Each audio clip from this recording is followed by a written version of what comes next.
खुलुमबाय। आं लिसा नार्जारी बड'लेण्ड बुब्लिनि जानानै बयखौबो बरायना लाबाय। दिनै 15 फेब्रुआरि 2024।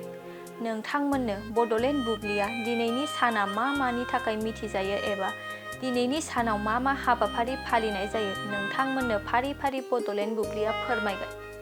दिनैनि सानखौ दुलाराय बर' फरायसा आफादनि जोनोम सान महरै फालिनाय जायो।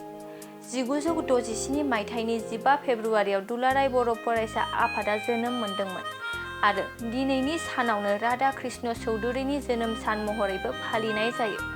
1921 मायथाइनि 15 फेब्रुआरियाव राधा कृष्ण चौधुरीया जोनोम जादोंमोन। बिथाङा बिहारनि जारिमिननि सायाव गोबां गुबै रायथाइफोर सेबखांदोंमोन। बेनि अनगायैबो दिनैनि सानावनो सिंगल्स एवारनेस डे महरै फालिनाय जायो। बे सानखौ बोसोरफ्रोमबो 15 फेब्रुआरियाव हारसिं सुबुंफोरजों फालिनाय जायो। मोनसे मावख'आरि नङै जिरायनाय सान महरै फालिनाय जायो आरो national Wisconsin day, national gumdrop day महरैबो फालिनाय जायो।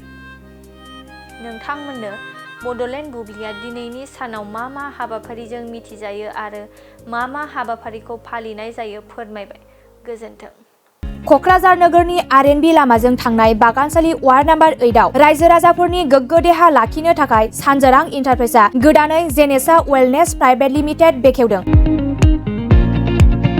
बे सानजोरां इन्टारप्राइज आयुर्वेदिक गलायाव मानसिनाव जानाय गेदेर गेदेर बेरामनि मुलिफोरखौ मोननो हागोन। किडनिकआव अन्थाइ जानाय, आथिं आखाइ जरा जरा सानाय, लिभार गाज्रि जालांनाय, मोदोमनि माननाय आरो बेनि अनगायैबो बायदि बायदि गेदेर गेदेर बेरामफोरनि मुलिफोरखौ बे सानजोरां इन्टारप्राइजआव लांफैनो हागोन।